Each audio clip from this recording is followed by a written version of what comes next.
On July 8, 2023, Timothy James O'Donoghue, 39 years old, deliberately set a house on fire in Jacksonville, Florida. Put that knife down, I'ma shoot you.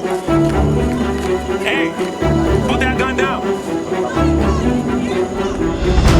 And that knife down, chasing me. Hey.